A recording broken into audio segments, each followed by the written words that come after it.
Olá, boa tarde, já estamos a bordo. Você viu aí, essa é mais uma edição do Opinião Cidade, ao vivo aqui pela TV Rio Preto de São José do Rio Preto, pelo canal 7 da NET, para toda Rio Preto, e pelo site www.tvriopreto.tv, para todas as outras cidades da região, do estado de São Paulo, do Brasil e até do mundo. Nosso programa também é transmitido pelo Facebook. Entrando no Facebook e acessando a página da TV Rio Preto, você pode assistir o nosso programa e, mais do que isso, pode interagir conosco, enviar perguntas aqui para os nossos entrevistados, fazer qualquer tipo de crítica, observação que você quiser fazer. O programa de hoje é mais uma oportunidade de você fazer isso. Nós vamos conversar um pouquinho sobre cultura. Estou recebendo mais uma vez, estou tendo a alegria de receber aqui no estúdio do Opinião Cidade, o professor Romildo Santana, diretor do Museu de Arte Primitivista José Antônio da Silva, aqui em São José do Rio Preto. Um dos orgulhos da cultura rio-pretense, não só o Silva, mas também o Museu de Arte Primitivista José Antônio da Silva. Graças, entre outras coisas, à perseverança e à teimosia desse moço que está aqui do lado, do professor Romildo Santana, sem dúvida nenhuma. E a teimosia do próprio Silva, né? Que, aliás, no próximo domingo estaria completando 118 anos de idade. Olha que coisa. O Silva nasceu em 1909, dia 12 de março de 1909. Então, é engraçado isso, eu tive a oportunidade de conviver no meu início de trabalho na imprensa, etc., entrevistar algumas vezes o Silva, o pintor Silva. E hoje a gente vê que ele faria 118 anos, quer dizer, acho que a gente vai ficando velho também e começamos a perceber isso, né? Romildo, muito obrigado pela sua presença mais uma vez em nosso programa, mas nós vamos começar essa prosa aqui falando sobre o objeto desse trabalho aqui. Aqui é um catálogo de uma exposição retrospectiva, José Antônio da Silva, A Arte Não Basta. A Vida Não Basta. A Vida Não Basta, desculpa, A Vida Não Basta. Se a arte não basta, se a vida não basta, que dirá a arte então, né? Não basta mesmo, né? Esse é a capa, esse é o catálogo, né, dessa exposição, um catálogo muito fino, muito bacana, dando a gente perceber a importância que as galerias, que o mercado devota hoje ao nome José Antônio da Silva, ao pintor Silva, não é isso, Romildo? O título dessa grande exposição que está tendo em São Paulo, que aliás terminou agora, dia 3, né? O mote é uma frase do poeta Ferreira Goulart. Ele diz assim: a arte existe porque a vida não basta. Né? E que é assim, se a gente fosse pegar do ponto de vista filosófico, daria para pensar muito sobre essa frase do poeta Ferreira Goulart. Mas no caso em especial recentemente do José Antônio falecido da Silva, exato. Para o Silva, a vida não bastava mesmo, porque o Silva era um artista que não havia muita diferença, muita distância, uma zona de limite preciso entre quando terminava a vida pulsante, a vida palpável e a arte. Ele era as duas coisas ao mesmo tempo. Isso. Ele se chamava em terceira pessoa. Era uma coisa meio parecida com a maneira como o indígena pensa a existência. Para o indígena, a diferença entre o místico, os deuses, o Deus, a arte e a vida não tem. Ele pinta o próprio corpo. Está tudo isso incluído na categoria do sobrenatural, né? Do sobrenatural, tudo isso está misturado. Então, por indígena, por exemplo, uma flecha, não basta que ele acerte o alvo, importa principalmente que a flecha seja bonita, então que ela tenha umas penas bonitas, coloridas e tal, né? E ele se enfeita para a guerra, ele se enfeita para a festa, quer dizer, tudo isso fazendo parte de um ritual que é a vida e que também se mistura com a morte, com o transcendente, com o outro lado. O Silva também era um pouco assim, né? Romildo, falando sobre a exposição, que já foi encerrada em São Paulo, mas reuniu expoentes da cultura paulistana, brasileira. Sim. E até de fora do país também. Fala um pouco sobre essa exposição. A curadora foi a Denise Matar, né? Denise Matar, que fez, ela fez uma pesquisa junto aos maiores colecionadores, os mais importantes colecionadores da obra do José Antônio da Silva na cidade de São Paulo. Quer dizer, estavam expostos lá quadros pertencentes a acervos particulares. Particulares, né? De 1948 a 1992. Puxa. Então ela escolheu 50 obras importantes de José Antônio da Silva. Isso é legal a gente pensar, numa cidade como São Paulo, né? A exposição ficou cerca de um mês. numa galeria importante de São Paulo, chique, várias salas, vários salões com iluminação. Acho que já estamos vendo aí algumas das obras que fizeram parte. Essa é a Denise Matar, certo. Tá? Que é a curadora da exposição. Olha aí, vai passando. Olha que beleza, abre essa tela, né? Uma crucificação de Cristo, um quadro antigo, né? Então, nessa... olha aí, o lugar onde foi feita a exposição. Olha que beleza esse quadro, né? É uma cachoeira do Marimbondo, com essa lua, quer dizer, uma cachoeira à noite. Né? Olha aí que beleza, com essa lua. Cachoeira do Marimbondo na nossa região, né? Isso, na nossa região. Né? E vamos para frente, olha um quadro... Esse quadro bastante conhecido do Silva, né? Essa antigo, temática do Silva. 50. Olha, aí é interessante, porque o Silva nunca foi ao Rio de Janeiro, né? E ele pinta essa paisagem, ele pintava baseado em cartões postais, né? Olha esse quadro aí, que é um flagrante, né, da mulher traindo o marido, né? Olha aí.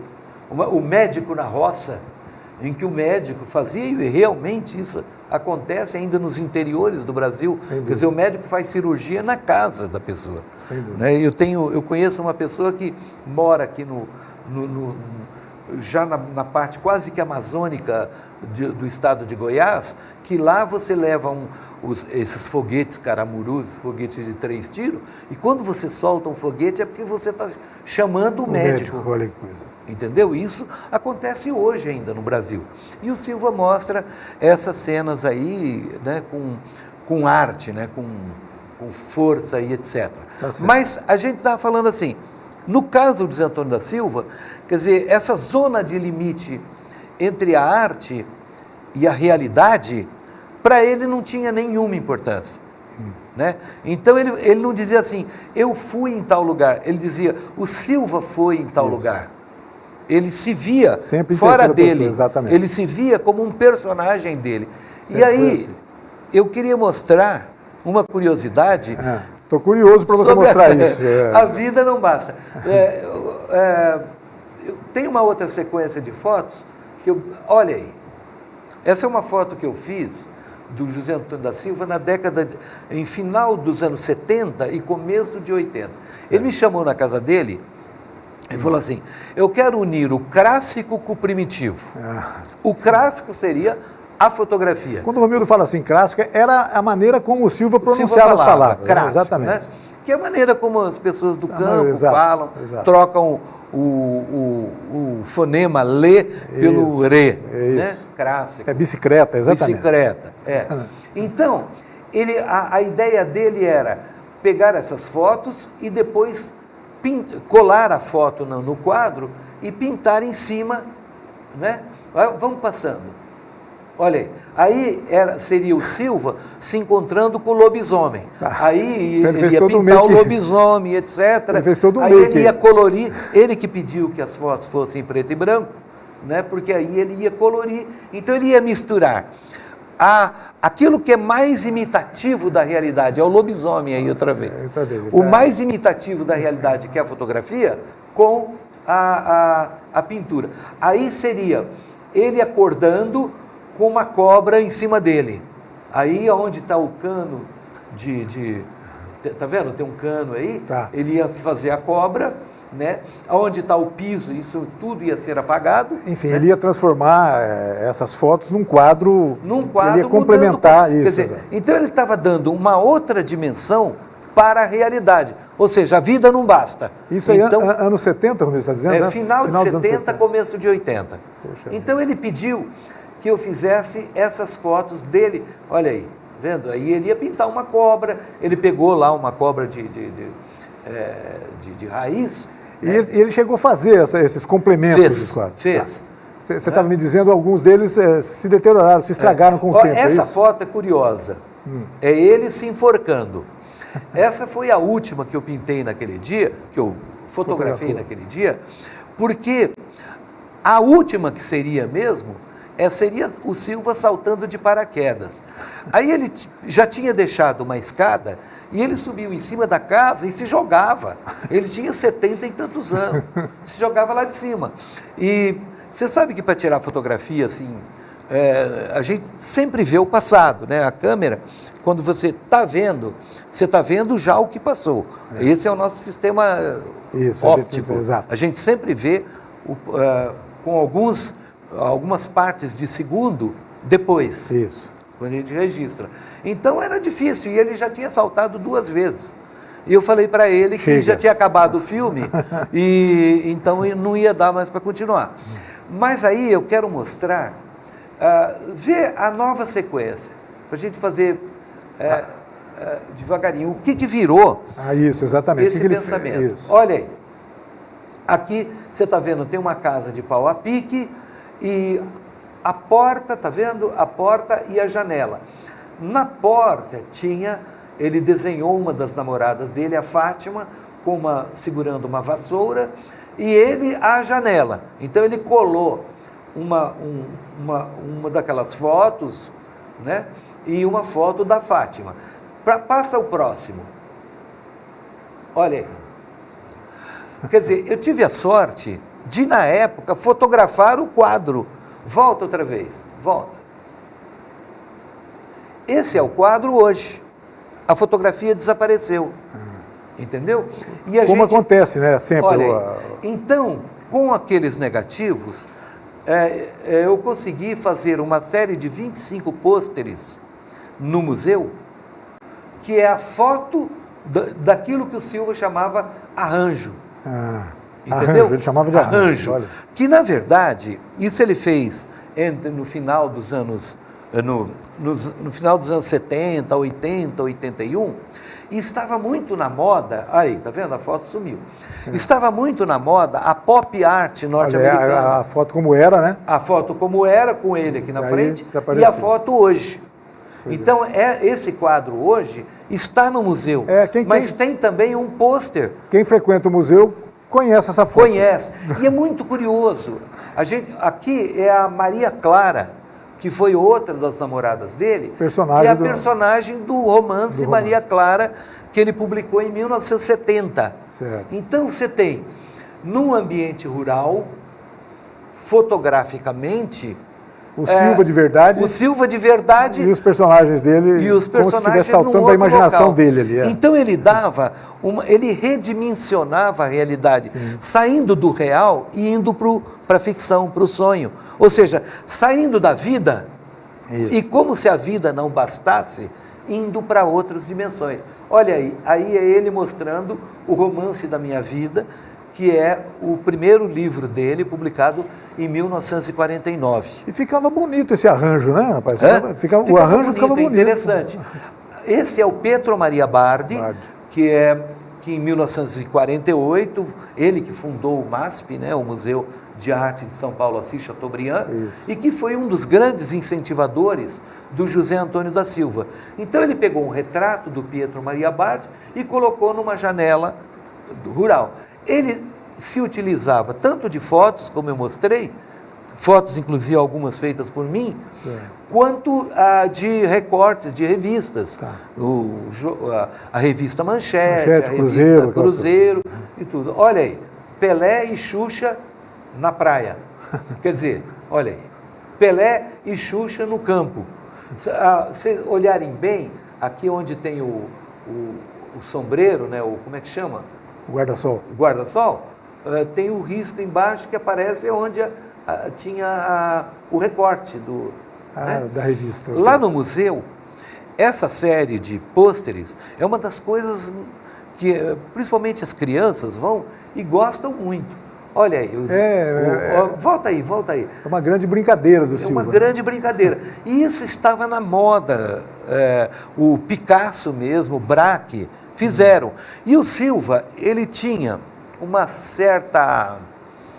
Ele achava meio negativo chamá-lo de artista primitivista. Ele falava assim, os primitivos são duros, são ingênuos. Eu não, eu sou moderno, eu sou... né? E aí, ele pintava quadros como esse, como se fosse uma espécie de uma autoafirmação dele, como quem diz, os caras estão fazendo nos Estados Unidos e eu estou fazendo aqui. Né? É uma coisa também interessante na obra dele, porque o artista, muitas vezes, ele fica escravo dele mesmo. Né? O José Antônio da Silva, com 50 anos de carreira que ele teve, digamos assim, ele morreu em 1996 e foi descoberto aqui em Rio Preto em 1946, 50 anos de carreira e um artista de projeção internacional, como ele foi. Como a gente vê por esse catálogo. Ele tem quadro no MoMA, do Museu de Arte Moderna de Nova York. Sem dúvida. Bom, as pessoas exigiam que ele fosse sempre aquele caipirinha rústico, lá do meio do mato, onde ele veio, lá na região de Sales Oliveira. E ele resistia a isso, ele chegou a São José do Rio Preto. E não, ele convivia, inúmeras exposições chiques, exposições com alta sociedade paulistana e etc. E ele tinha contato, mas ele era obrigado a pintar com garranchos e tudo, para mostrar que ele era ele mesmo, entendeu? Entendi. Por exemplo, o Silva foi premiado em 1951 na primeira Bienal de São Paulo, 53 também, na segunda Bienal de São Paulo.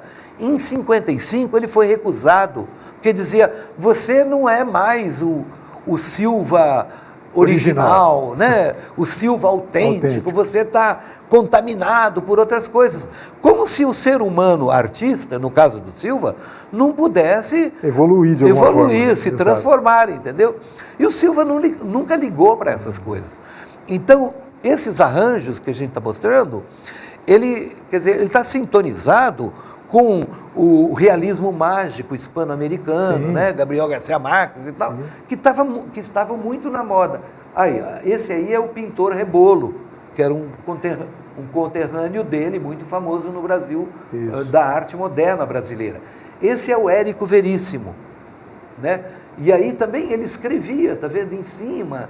Quer dizer, quando ele escreve em cima, e que o escrito é integrado ao visual da pintura, quer dizer, o lado pictórico da pintura, o escrito adquire uma coisa plástica também, um valor plástico. Sem falar que é uma declaração de autenticidade, né? Que é impressionante isso. E aí, assim, o escrito sou eu mesmo, ao mesmo tempo, num ambiente rural. Olha esse quadro que é interessante. O José Antônio da Silva, ele contestava tudo, menos quem estava no poder no momento, né? E aí, na época da ditadura, esse aí é o presidente Figueiredo. E ele colocou o presidente Figueiredo em cima de um negro. Lembra? O presidente Figueiredo falava assim, eu prefiro o cheiro de cavalo que o cheiro de gente. E aí, ele fala assim, olha, o presidente Figueiredo montando a cavalo num negro. Então, um quadro como esse está carregado de subentendidos, de conotações, compreende? Né? E aí o que ele faz? Ele volta outra vez. Olha só. Ele tá vendo? Ele fez uma montagem. Ele ele pegou a imagem de um negro, a cara do Figueiredo, que provavelmente numa outra situação, e pintou como se ele estivesse montando a cavalo no negro. Então está cheio de conotações e etc. E isso tudo dentro de um ambiente rural. Sem dúvida. E sem perder, inclusive, a carga de preconceito que existia, porque era natural, era dele, né? Ele não estava fingindo que ele se importava com aquilo. E assim, o negro como, digamos, o extrato mais pobre do país, quer dizer, não tem nenhuma questão de racismo, de nada. Não, aí, claro que não. Mas... né? Ele está dizendo assim, ele prefere cheiro de cavalo a cheiro de gente, de povo. E aí o mais povo do povo, ele, na mentalidade dele, era o negro, e ele está montando a cavalo. Fantástico essa coleção de arranjos aí que você transformou em mais uma peça, várias peças importantes do acervo do Museu de Arte Primitivista. Faz tempo que isso já está lá, está exposto lá? Tá. agora, faz tempo que eu digo, nesses últimos 4 anos, eu mandei fazer porque eu tinha os negativos. Mas é interessante. Você fez agora, nos últimos 4 anos, de certa forma é recente. Que bacana, cara. Porque eu gosto muito de foto. Então eu gosto, assim, trazer foto tal, por exemplo, do nosso programa, está tendo foto nesse momento. Entendeu? Eu gosto muito disso, desde criança que eu gosto. E por acaso, eu fotografei esses quadros, porque eles não existem mais. Ainda bem que você fotografou, né? E esses quadros não são referidos... Você não fotografou apenas o modelo, você fotografou o quadro depois, né? O modelo, quer dizer, a foto da foto, entendeu? Isso, né? E se não tivesse fotografado, esses quadros não existiriam. Exato. E eles não são referidos em nenhum outro livro, a não ser no meu próprio livro, que é o Silva, Quadros e Livros, que é um livro que eu publiquei já há algum tempo. Você menciona, você revela a existência dessa... Eu falo isto, mas ele não é mencionado em lugar nenhum, porque esses quadros não existem mais. Né? A fotografia, como vocês viram, se esmaeceu, principalmente a fotografia colorida, ela tende a ir se desgastando. É efêmera, né? Ela vai embora. Ele é efêmera. E o próprio recorte de revista, com o passar do tempo, quer dizer, ele não tem a mesma longevidade que uma tela de pintura, a tinta a óleo, que já é especial e que dura séculos e séculos, a tinta a óleo. Fica valendo a dica para as pessoas que por acaso ainda não conheçam o Museu de Arte Primitivista José Antônio da Silva, tem mais uma razão importantíssima para conhecê-lo. Visitá-lo para conhecer essa coleção. parte, os São arranjos. 25 quadros, pôsteres, 25, né? Além de todo o acervo do museu que está lá. E eu garanto para vocês, a gente recebe desde criancinha de 3 anos, escolares, né, que vão lá em caravanas, até pessoas adultas e tal, sábado, não esse sábado, no próximo, não, sexta-feira, depois das 6 horas, a gente vai receber um grupo grande de pessoas que já ligaram lá no museu. E principalmente as crianças adoram, né? Porque elas vão ver a Xuxa e o Pelé. Quem não é da nossa geração não sabe que os dois foram namorados lá no passado. E aí ele coloca a Xuxa e o Pelé, um fazendo um piquenique na relva e depois o outro na praia. Exato. Entendeu? Quer dizer, olha como o Silva extrapolava. Quer dizer, aquela foto dos dois na revista não quer dizer que eles estivessem na praia. Claro. Mas aí o Silva, então, ele tira a realidade e cria uma nova realidade. Né? Ou seja, a vida não basta para ele. Certamente a realidade criada por ele deve ser mais interessante do que a da foto lá atrás, da revista, sem dúvida. Quer dizer, isso que dá esse aspecto genial do José Antônio da Silva, né? que o público, a crítica da arte na Europa, nos Estados Unidos, em várias partes da América Latina, em São Paulo, que acabou de encerrar aí essa linda retrospectiva do Silva, é isso que dá essa coisa genial desse autor. Romildo, é sempre muito agradável, muito importante, muito legal conversar sobre o Silva. E como tem assunto sobre o Silva? Deve ser a 4ª, 5ª, 6ª, 10ª vez que você vem aqui, toda vez a gente aborda aspectos diferentes sobre o Silva. Isso é mais um indicador da genialidade dele, né? Genialidade, quer dizer, o cara superando o rei. Por exemplo, quando ele escreveu o Romance da Minha Vida, publicou em 1949, e foi publicado pelo Museu de Arte Moderna de São Paulo, né?